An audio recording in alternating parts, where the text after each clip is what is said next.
Sometimes it takes. There you go. Okay. Good morning, and thank you so much for joining us today for Gale's Small Library Support Program webinar. My name is Julie Ulo-Medeiros, and I'm a Member Relations Manager at the Connecticut Library Consortium.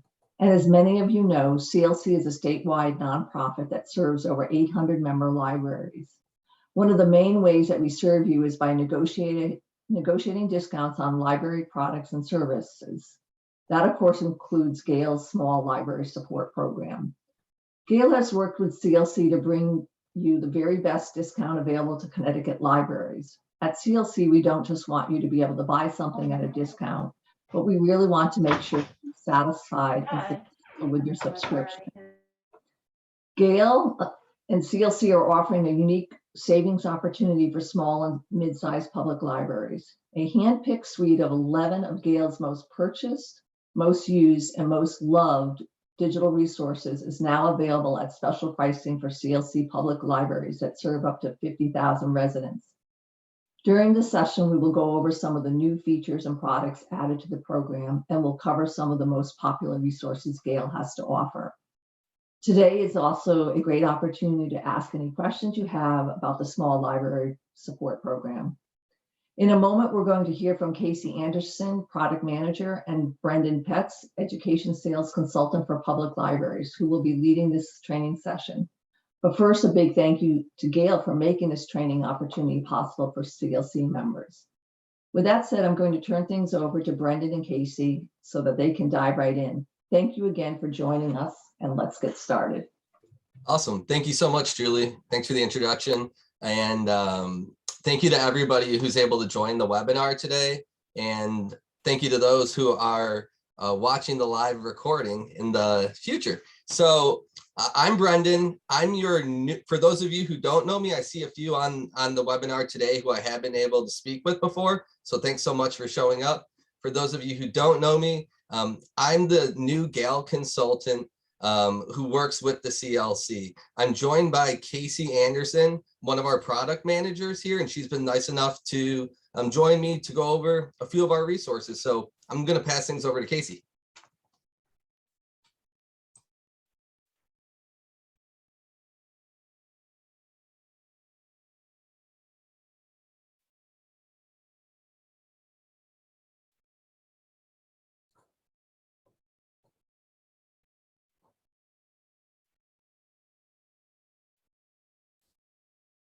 Oh, Casey, you're on mute. Sorry, all of my UI just disappeared. So let me try that again. Hello, everyone. My name is Casey Anderson. I'm the product manager for library partner products at Gale. So what that means is I work with products outside of Gale that we sell under the Gale umbrella. And I work with them to help keep their products sort of applicable for public libraries. And I'm also the voice for public libraries. So, if you guys have any suggestions or feedback, I can then funnel that into our third-party products. A little bit about me. I've been working in informal education for about 4 years, and I've been working in technology for 6. And I'm really passionate about self-guided learning, and I'm really excited to share some products with you today. So a little bit of an outline. We're going to spend the first part of our webinar talking about our education products. And the bottom half of the webinar is going to be focused on our business products. We have Kim Martin with us, who's going to be monitoring chat, and we'll also have some time at the end of each product to go over some of the questions that are asked. So I'm going to start off talking about Miss Humblebee's Academy. Miss Humblebee's Academy is an early learning and development resource for kids roughly age 3 to 6. It boasts a pretty big curriculum, lots of different activities, which we'll take a look at in a moment. There's sections focused on exploration and development, and a ton of parent resources, as well as a pretty robust reporting system for librarians to see how people are doing and how learners are doing in the Miss Humblebee's product. Miss Humblebee's was built for kids. It's a secure classroom, meaning there are no links to outside sites and no pop-ups.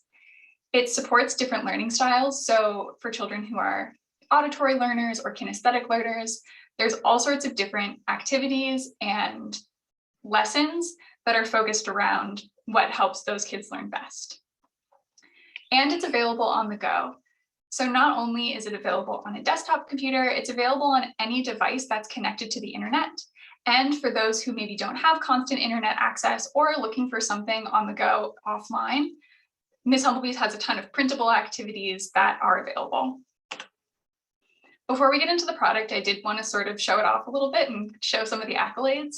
So last year, Ms. Humblebee's Academy won 2 awards. It won the Teach and Learning Award of Excellence for Best Remote/Blended Learning Tool for Primary Grades, as well as the Cody Award for Best Pre-K and Early Childhood Learning Solution. So with that, I'm going to hop into the resource.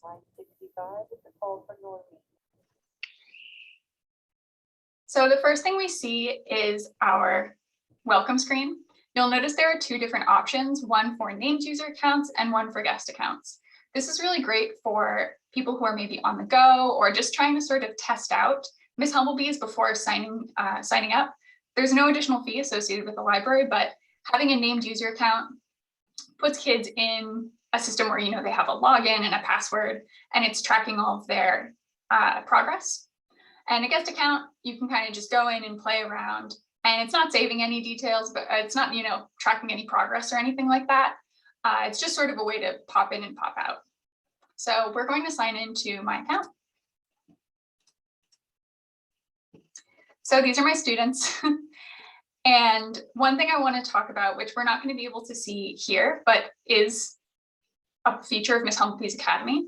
The first time a child is created or logs into the system, they have the opportunity to take an assessment, which will place them within Ms. Humblebee's. So they parents can see how well their learners are doing throughout, or sort of where they're starting off, and then track their progress as they continue through Ms. Humblebee's. So I'm going to click on Leah. It is going to talk to you, I think. So don't be surprised. Welcome back to Ms. Humblebee's Academy. Click on the last red stepping stone to continue your learning adventure. So this is Ms. Humblebee's guided learning. There is auditory cues for everything that a child mouses over. I have it muted for now because it can be a lot to listen to. But for students who maybe aren't reading yet or who are just getting used to navigating a product, it's really useful to have everything read out loud to them. This is also really beneficial for parents who maybe don't have the ability to sit with their child the whole time while they're navigating through Ms. Humblebee's. It gives kids a little bit more freedom to navigate the platform without having to be able to read what everything is. So here's our guided learning path. We have Ms. Humblebee herself and some of our classmates. And the guided learning path is a series of lessons that progress in difficulty the further they go.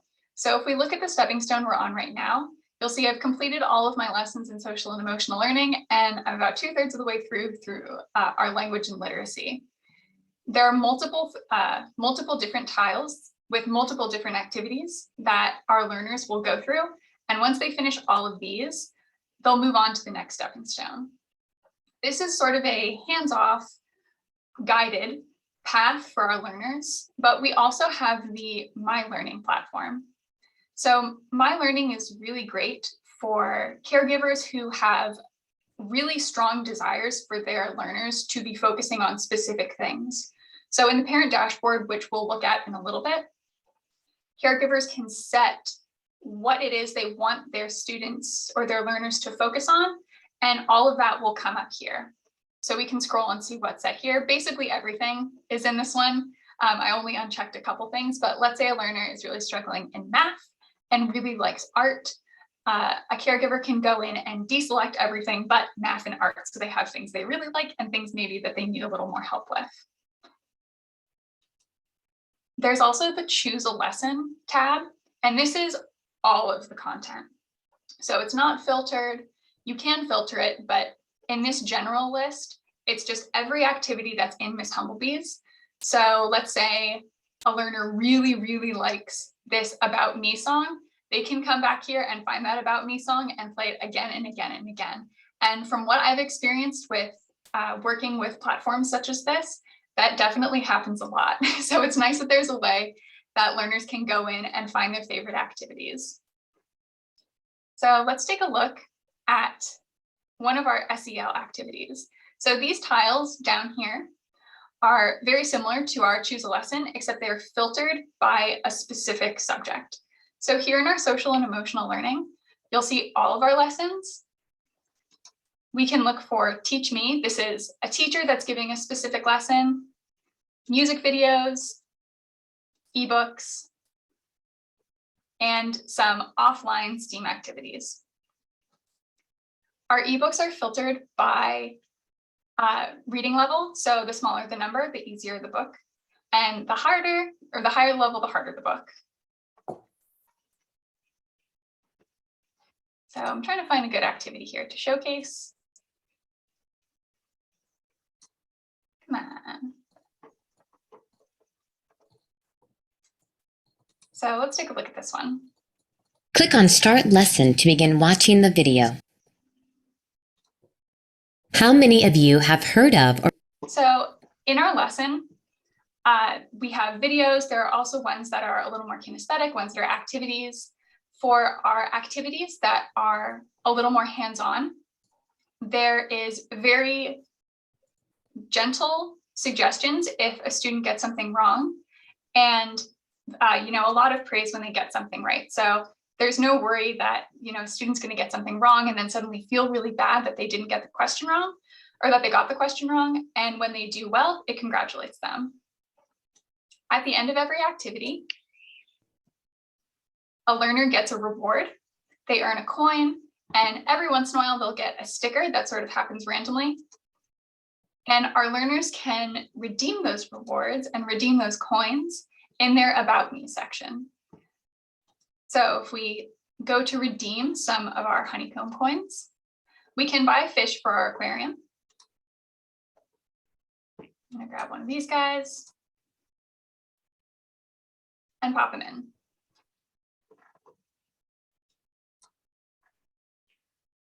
So the aquarium, as well as things like the puzzle room, offer less educational to start working on the puzzle? but still really engaging lessons. Which animal made that sound?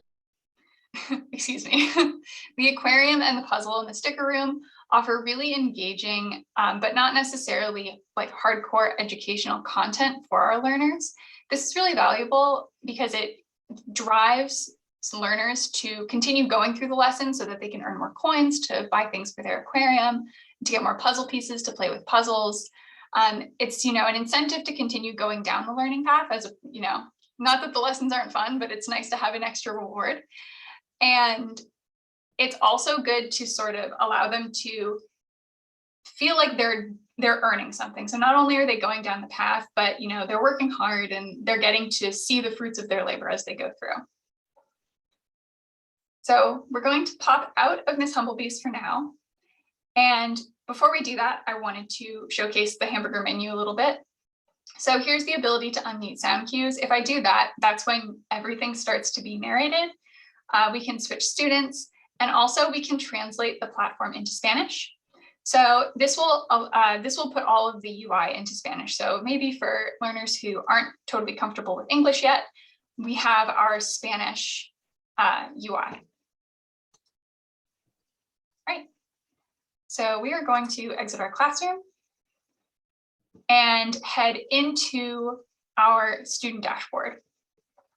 So the dashboard is for parents, and for parents maybe who English is not their first language, we can translate all of the UI in the learner dashboard into all of the languages you see here, and this is done through Google Translate. So here we can see it in Telugu, and I'm going to switch it back to English for now. In the customized learning section, this is where parents can go through and narrow down what they want to see in that My Learning section. And as you can see, there's a pretty large amount of granularity into what learners can what caregivers can set for their learners. There are also a ton of resources for caregivers, things like chore charts, developmental milestones. So what are we expecting, or what is Ms. Humblebee's expecting a child at 3 or 4 or 5 to be able to do? And the developmental milestones, along with the whole curriculum, was created with state and national standards in mind. So they're not just like winging it. It was set by the Common Core, Head Start, and I think, and others, many others. I think there's like 5 or 6 that were used to create this.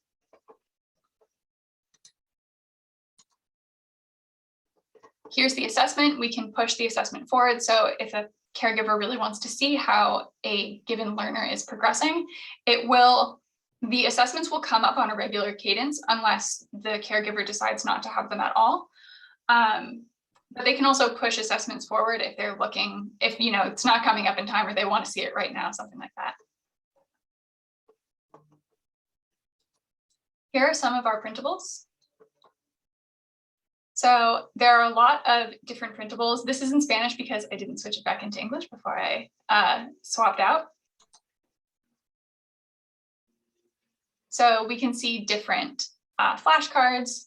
These are flashcards for colors. They're coloring pages. Love to see an American Gothic reference.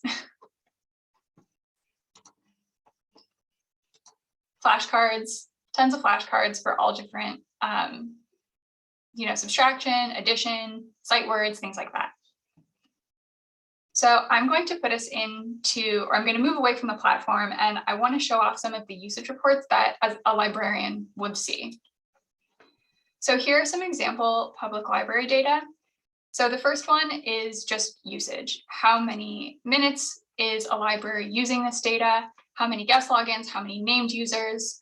How often are people using it in the library or remotely?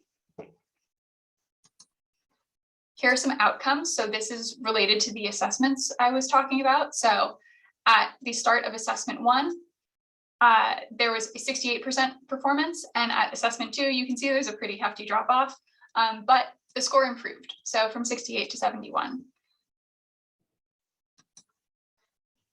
Here's lesson performance. So this is by category, and we can also see lesson performance by standard. So here you can see the specific standard that a given lesson is related to and what the performance is based on that. And it's color coded, so you can see if there's a particular section. So this Common Core standard for geometry is maybe not doing so well in August. You can sort of track and see how things are going. This is really helpful for being able to advocate for the product. And it's useful to see, maybe if people aren't using it remotely, what sort of outreach can you do to encourage people to use the product remotely? All right, so I'm going to break for questions. I did see one come in, which is what reading level is being used by the product. It is the Lexile reading level.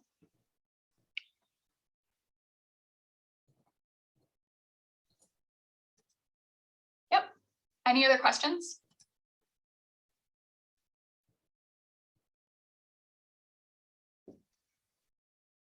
All right, if you have any, feel free to put them in the chat. So we're going to move away from our early learners and move into our older learners, so middle school to adults, and that's through Peterson's Test and Career Prep. Peterson's Test and Career Prep is an extremely robust product. From middle school all the way to executives searching for jobs, Peterson's has some kind of content for that learner.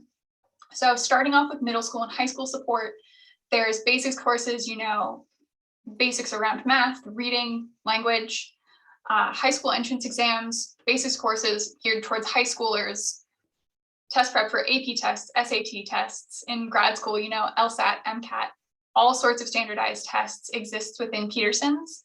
There's also a college search and scholarship search. And then moving into the workforce, there's a pretty robust resume builder, career advice section, vocational test prep. So for industries that require standardized testing to progress or start the job, Tons of test prep for that. And job search that's both personalized and generic.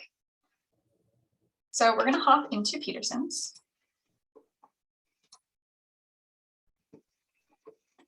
And here is our product.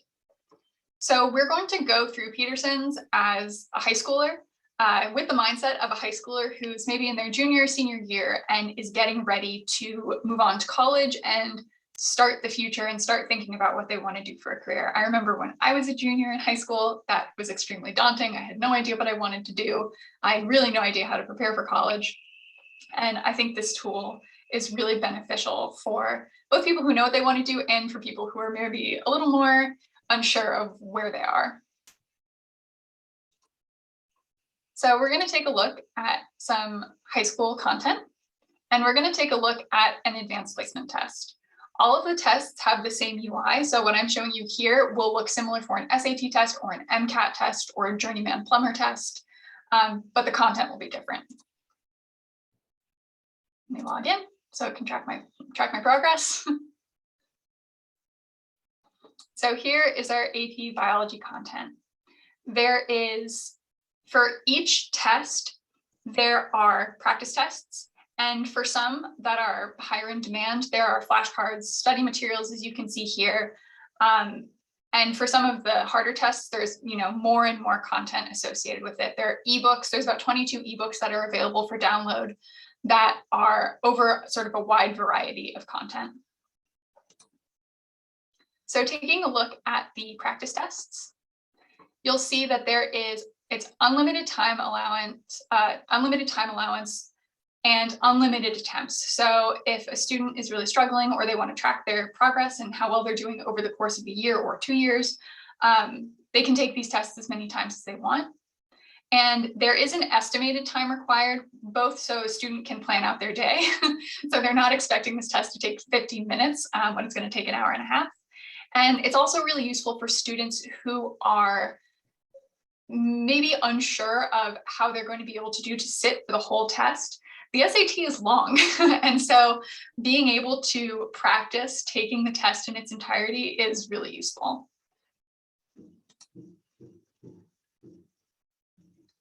So even though I studied biology in school, we're not going to watch me struggle through all of these different biology questions.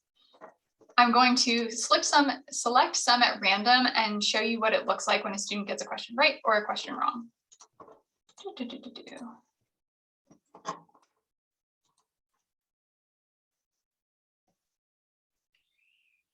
So here is our results. So we can see here that I did not get this correct. It was not ATP, it was in fact glycogen. And I can click get feedback. So for all of the tests, when a user gets something wrong, they will see why they got it wrong. And same thing, did I get any of these correct?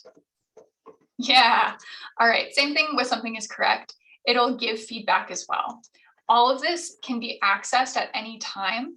So learners who are studying for a specific test can go through and see their previous attempts and see the justification for why they got something right or wrong. For the kinds of tests that require a written section, so I think the SAT actually got rid of their essay, but for AP tests that require free response, there is the ability to access free response. Obviously, this can't judge it automatically. So there is a key for, what are the AP tests looking for these free responses. And so test takers can sort of review their own work.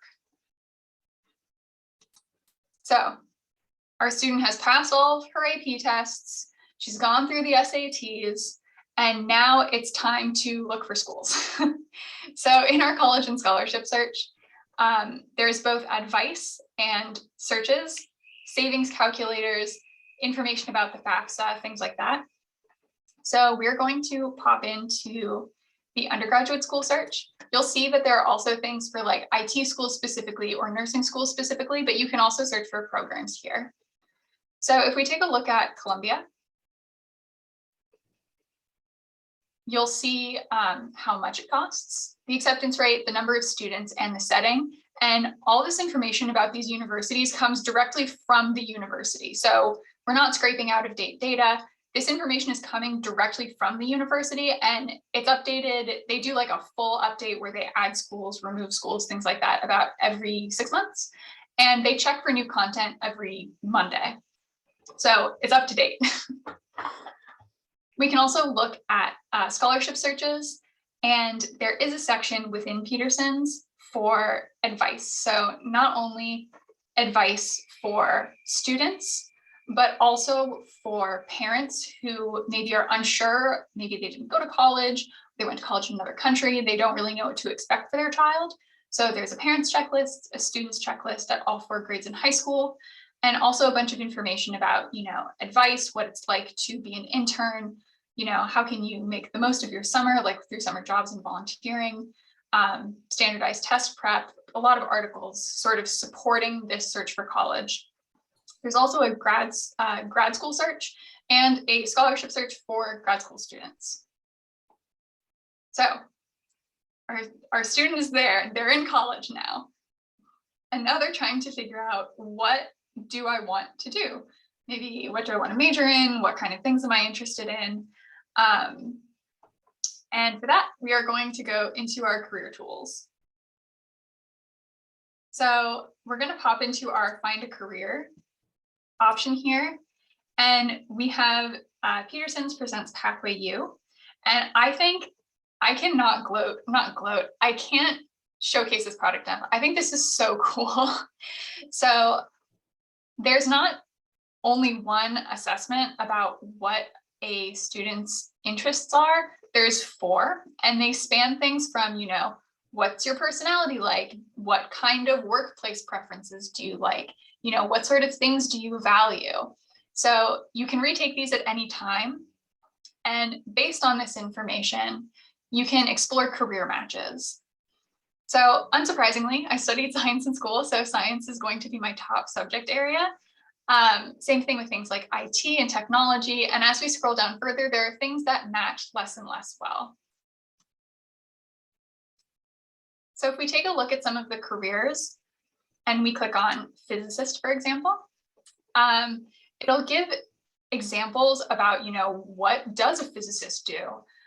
What kind of other titles can you expect? For people working in tech, this is, or who are going to go into a field where maybe there are lots of different names, this is really useful. What kind of things can you expect? What's the average salary? This information comes from I believe it comes from the Department of Labor, sort of as an average. And you can also filter by local. And this is also updated very regularly, I think also roughly once a week. What's the job outlook like? What kind of degrees do you need? You can also search for jobs. I'm not sure how many. If I can spell it. All right, we're going to do that. I'm a biochemist. Spelling was not my strong suit. So if we take a look at biochemist jobs near me, we can see that it's saying this is a very strong match for you. We think this is a, based on what we know about you from your assessments, this is a very strong match. However, this one, maybe not so much. It's interesting because this is a laboratory technician job, but maybe because of something like my workplace preferences, I like to work in large groups. Maybe this is someone who works by themselves exclusively. So that's why it's telling me it's a weak match. Same thing with good match. You can filter by how strong the match is for you, how close it is to you, and also what the job type is. And as you can see, it's powered by Indeed. There's more information about careers within here as well. And if we go back to Peterson's and into career advice, we can see there's even more support for people who are a little further along maybe in their workforce journey than our student, but who are looking for advice, maybe resume basics, advice for interviews, what it's like to transition out of the military, things like that. So, okay, we're now further along in time. Our student is getting ready to graduate college and is maybe looking to start a job right away, or maybe they're looking for internships. We can create a resume. So in our resume builder, we have visual CV. We're going to create a new resume, and we're going to use some sample content. So through our sample content, this is showcasing sort of sample resumes from a variety of workforce fields. Tutorial popping up.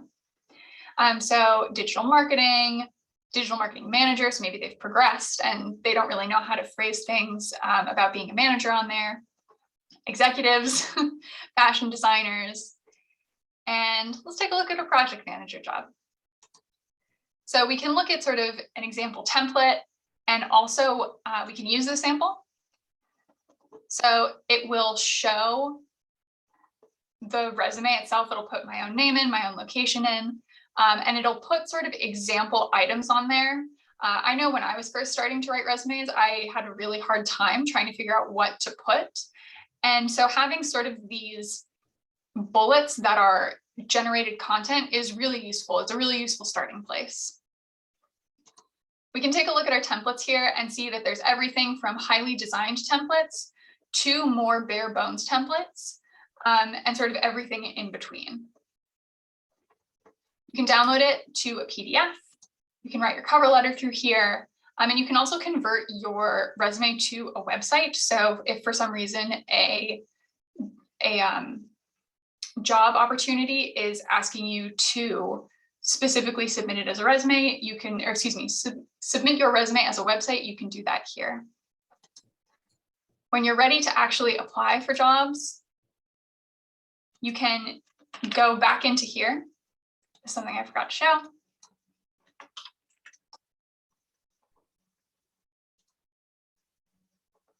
And you can actually apply for the job directly on the site. So this is taking you to Indeed from Pathway U and saying, all right, this is the job you want to look at. Here you go. So you can take your resume from Visual CV, download it as a PDF, and stick it right in here to apply. For our job seekers that are looking for, maybe they already know what they're looking for and they don't really want to go through all the fuss of a assessment and things like that. They already know what they're interested in. There's a general job search board by LinkUp.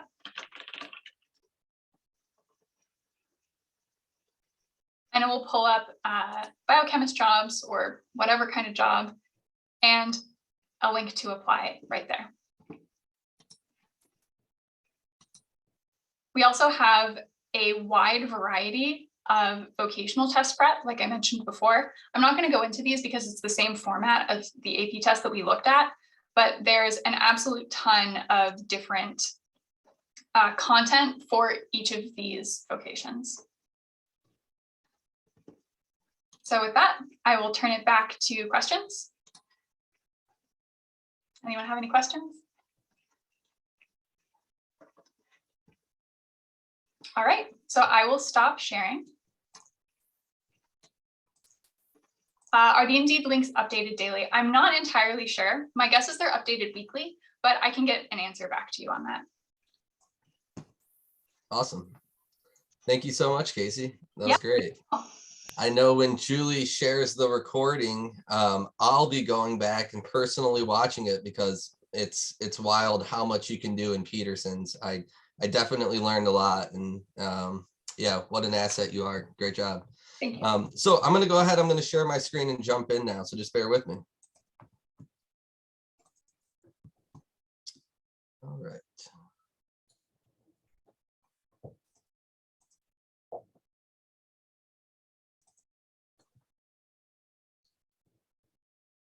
So when I was trying to decide, I was looking at, what different products had been showcased to CLC members in the past. And, I was trying to decide really what I wanted to touch on. And one thing that I really thought was interesting, why I chose to go over Chilton Library today and Gale Legal Forms, was that in the state of Michigan, EBSCO is the main provider for the Michigan Electronic Library. However, they still carry Gale Legal Forms in Chilton Library because they see a tremendous value in it. So let's get started with talking about Chilton Library. So yesterday I was going through looking at the news on my phone, which I always do, and never know what I'm going to stumble upon. I came across a really interesting article from the Wall Street Journal talking about new vehicles and how they're being sold over the sticker price. It went so far as to, quote the Ford executive Jim Farley on if dealerships are going to be, selling cars at so high over the recommended MSRP, then they could be jeopardizing getting new inventory in the future. So I just wanted to share this from the article. It just touches on really what, patrons in your community could be experiencing. Just take a look here. I mean, from 2021 to now, look at 75% of new cars are being sold over the sticker price. So I just thought that was really important to share with you. So what is Chilton Library? Okay, the current state of the car market, like I just touched on, low inventory, there's high prices, okay? So it's really reaching out to the do-it-yourselfers who maybe don't want to go out and purchase a new vehicle for cost, or they just want to continue on with the vehicle that they have. I know myself, I drive a 2006 Buick LaCrosse, and I'm going to drive it until the wheels fall off because I myself do not want to overpay for a car in this market. Chilton Library has over 50 years of digitized information from the manuals. So it's a great way for libraries to either free up shelf space from the old manuals that they have. It also offers 24/7 simultaneous access for patrons, just like all Gale Resources. It's extremely user-friendly. You'll see when we get into the resource in a minute. There's tabs that will take you for repair, maintenance, labor estimating, recall, and bulletin information. There's also a really great tab for mechanics who want to be automotive service excellence trained. So there's test preps in there that they can take, which I think is great. And all the information in Chilton, it's factory sourced information. So it's tried and true, proven and tested. It's the same information that you're going to get or that mechanics use at your local dealership. So just one second, I'm going to go ahead, bear with me while I pull up the resource here. All right, so here we are. This is the home landing page for Chilton Library. You'll see at the top, we have our video library, there's test press quizzes, but really the first thing that a user, a patron is going to do when they're going in and using this database is you want to select the vehicle at which you're trying to do whatever research on. So for example, being from Detroit, Michigan, we'll go ahead, we'll pick a Ford make here. So let's choose the year. It's going to filter down to what different cars are available for that year. We'll pick a Ford, and then we'll select the model. So let's do a Ford F-150. When I select, it's going to bring me into what options are available from the manuals. So am I looking to do repair work? Do I want to do maintenance, or am I looking for bulletins and recalls? So let's just take a look at what's offered in repair work here. You'll see on the left-hand side, we have our table of contents here. So if I'm looking to do, engine mechanical work, it's just going to kind of continuously filter down to what I'm looking to do. So here, what kind of car or liter engine do I have? A 3.5 liter EcoBoost, for example. Okay, if I'm looking to do removal and installation,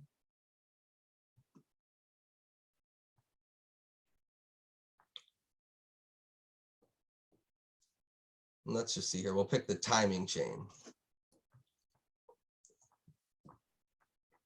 So really nice feature up top. One thing I just kind of want to talk about is, let's say I was researching and I land on the timing chain and it's not what I was looking for. It's really easy. It's kind of a breadcrumb trail you'll see up on the left-hand side. so I can easily click back so I don't have to go all the way back to the home page and begin my search.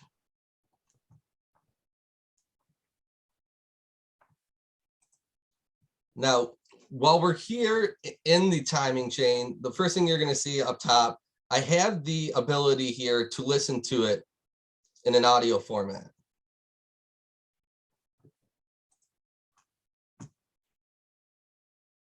Timing chain 303-01C engine 3.5L EcoBoost.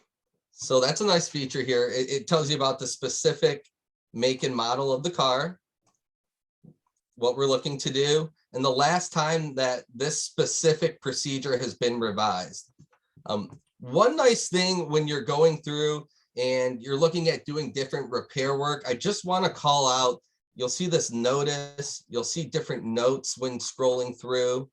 Okay, to me, this is kind of like a mechanic giving you a professional heads up. So, you know, hey, rotate the crankshaft in a clockwise direction only. So they're giving you heads up after, you know, the instructions that are given. I think that that's really beneficial and helpful.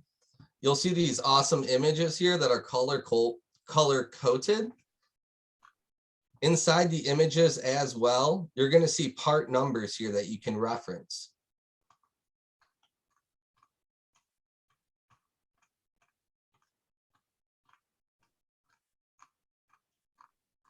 If I just wanted to, you know, listen to a specific section, I can highlight it, go back right here and just click to listen to it. And then at the bottom here, you'll see where the information is coming from. So this is copyrighted by Ford Motor Company.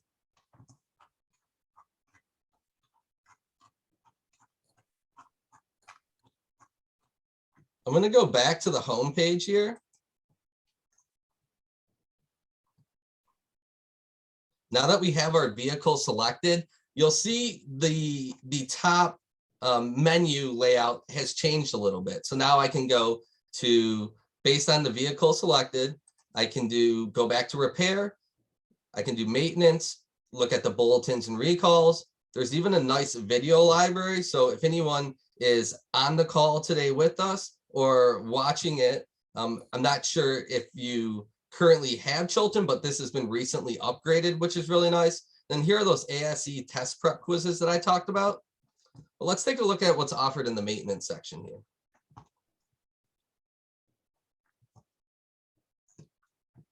So super easy, just like when you're selecting a vehicle, we're going to go ahead, we're going to filter through and take a look at what maintenance is needed.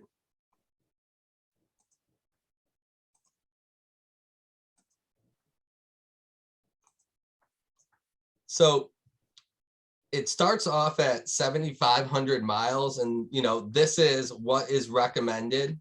Okay, so you want to inspect the accessory belt, you know, battery performance, etc. If I wanted to, nice feature here, I can print this out, you know, if I'm in the library, so I can take it on the go, take it home, so to speak. If I wanted to look ahead and see, okay, here's what I have to do for my newer car, but what's going to happen when I hit 15,000 miles? You'll see that it's continually changing in increments of 7,500 miles. So super nice way for people to stay on top of the maintenance of their cars. And in this current market, I think it's more important than ever. Let's take a look at the bulletins and recalls.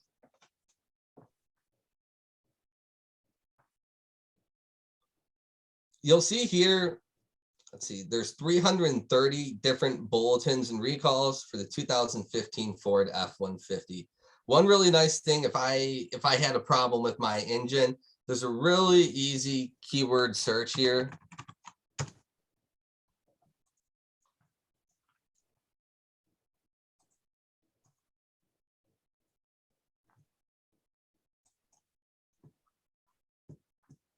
And then the video library that we talked about.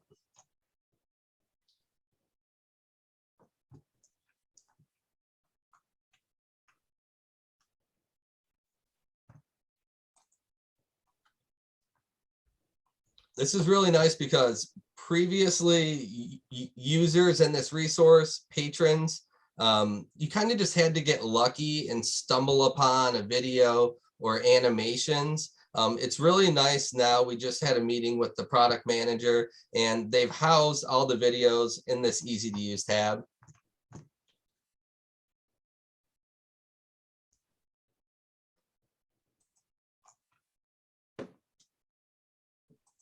On many non-freewheeling engine designs, an engine that jumps time can cause the valves to contact the top of the pistons and damage either or both. And then here are the test prep quizzes that we talked about. So if you have a patron who's a mechanic who wants to upskill, these are available as well.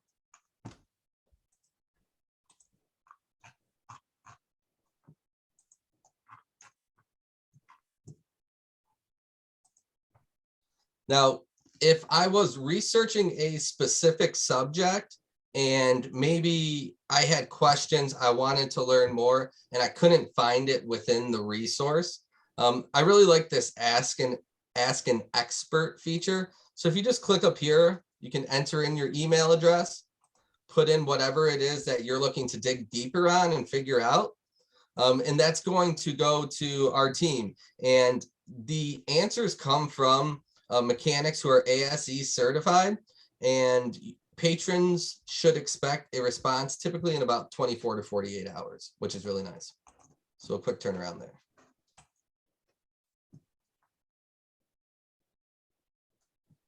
So that's Chilton in a nutshell, and I just want to open it up for any questions now.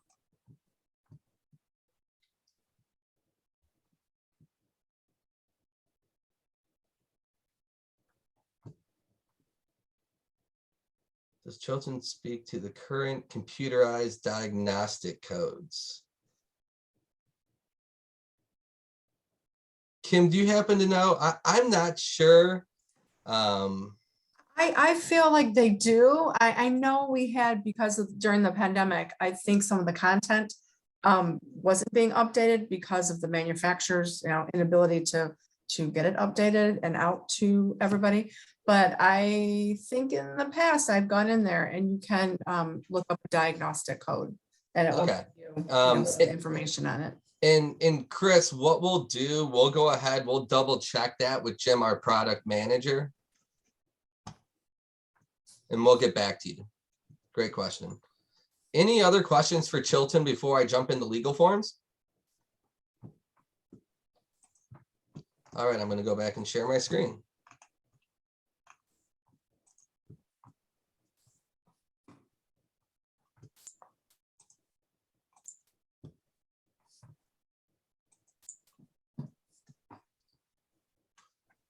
So here we are with Gale legal forms. Another extremely important resource that we offer here at Gale. Not only is it part of our business suite, it's one of the 4 products in there. So, business owners, small business owners can use this for business forms. However, it's just for everyday patron use. So what is Gale legal forms? It's authoritative legal information from the legal community. It's a really great way for libraries to steer away from directing their patrons to, a Google search for a specific form that they're looking for. Because at the end of the day, using Gale legal forms, there's a lot of surety with the forms that you're getting. With Google, sometimes you run into pay blockers when you reach what information you're looking for. So something you won't have to deal with anymore. All the forms are up to date. One of the really nice things about this resource, there are state-specific forms. So there'd be state-specific forms for Connecticut. It's unique to this resource, and there's a minimum of 1,000 for each state. It's super easy to use. A lot of the forms you can download as PDF, Microsoft, or Adobe. Some of the Microsoft forms that you download, you can simply just fill in the blank. So it's very easy for users. I'm going to go ahead. I'm going to jump in the Gale legal forms now. So just bear with me here.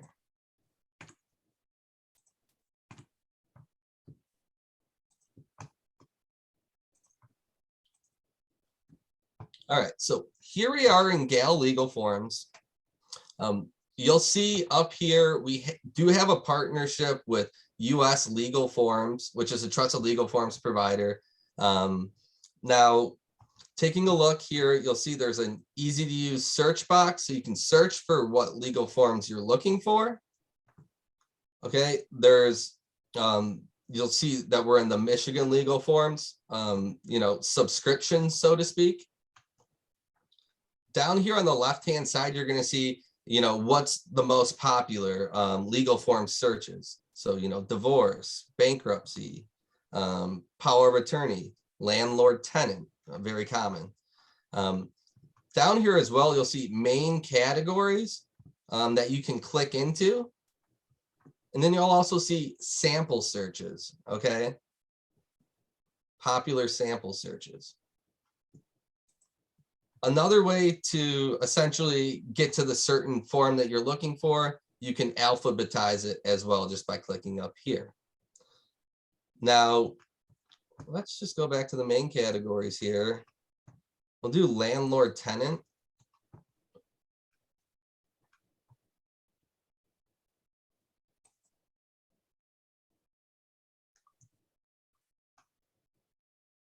So you'll see here we are, in an apartment lease rental application questionnaire. Now, right here, this number, you'll see that this is a Michigan with the MI, the initials for the state. It's a Michigan state-specific form. We're able to download it in a Microsoft Word format, PDF, in a rich text format. It gives us a description down here on the form. We can preview the form, and then there's just, related definitions that you can outlink to.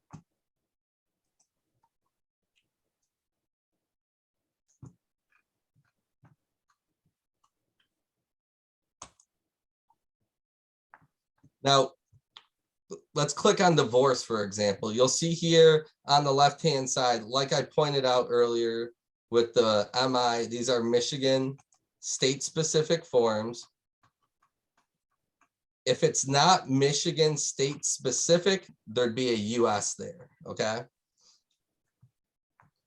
Another nice thing about Gale legal forms is that there's tax forms. So if I was, it's tax season right now. So for Michigan, there's all different links here. If I'm looking to do my taxes, that I can click on, that'll take me to helpful websites.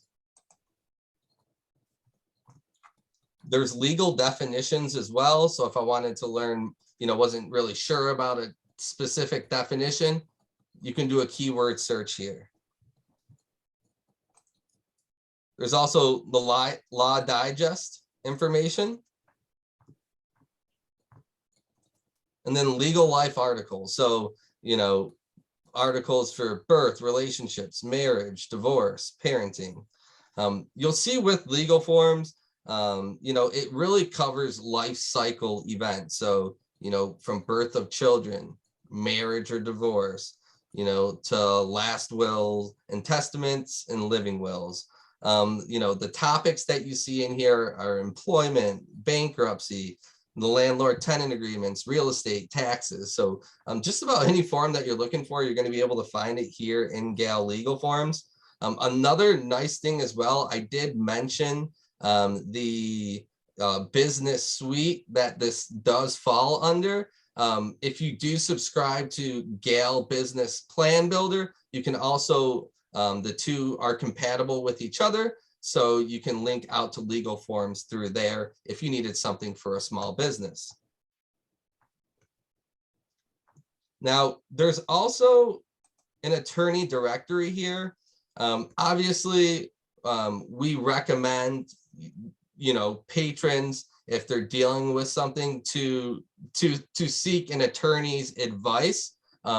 So we have it housed here. We have all the forms, but we do encourage them to seek attorney advice. So, in Michigan, if I was looking for an attorney on a specific subject, whether it's bankruptcy, family law, or immigration, I can click in here and it's going to bring up different firms that I can outlink to and get in contact with different attorneys. So that's Gale Legal Forms in a nutshell. And I want to open it up now to see if anybody on the webinar has any questions.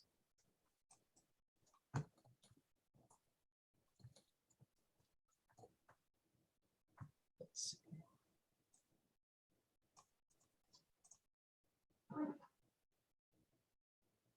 Does it explain the circumstances in which folks would be using the individual forms or help them choose the right form? It does. It does. So when you click into specific forms, there are different questions and prompts that you can answer so that it does link down and help narrow down the form that you're looking for. I hope that answers your question, Lauren.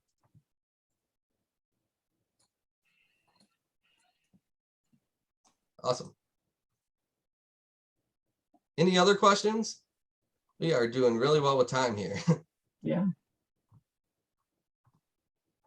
All right. Well, since I'm not seeing any questions, I'm just going to jump back to the PowerPoint here real quick.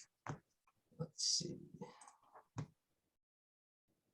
Hey, Brendan, one thing that may be worth mentioning, if you jump onto support.gale.com, you can show the librarians all of the training materials they have access to, the marketing materials. Absolutely. That is a great point. So I just wanted to put it up here. If any questions do come up and you just didn't think of it now, please feel free to reach out to me. My contact information is right here. Also, feel free to send Casey an email. She's extremely helpful and knowledgeable, and she'll be able to help answer your questions as well. I do want to take you to the support site real quick. It's support.gale.com. Let's see here.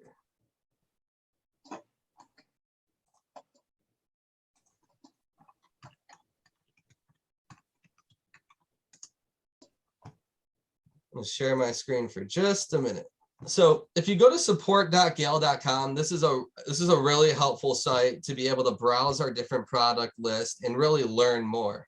So for example, if we browse the products, let's choose legal forms, for example. Let's see. Did I pass it? Let's see. It might just be legal forms and not Gale legal forms. Thank you.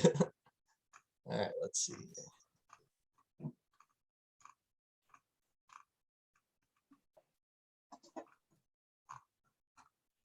Maybe not.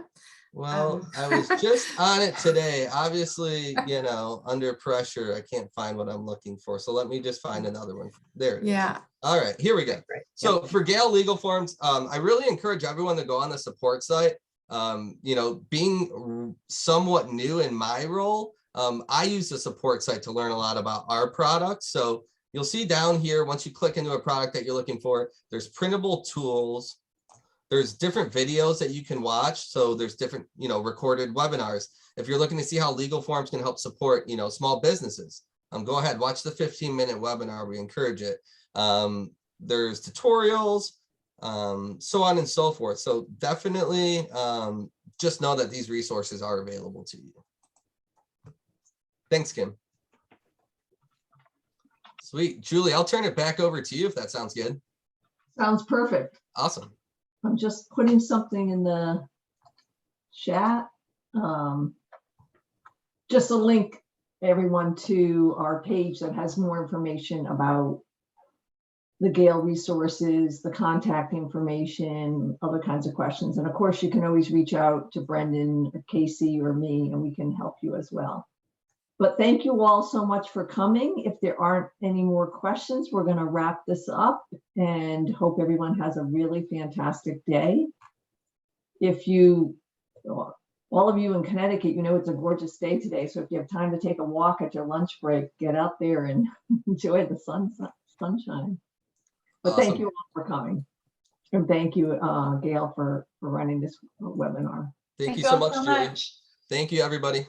Bye-bye.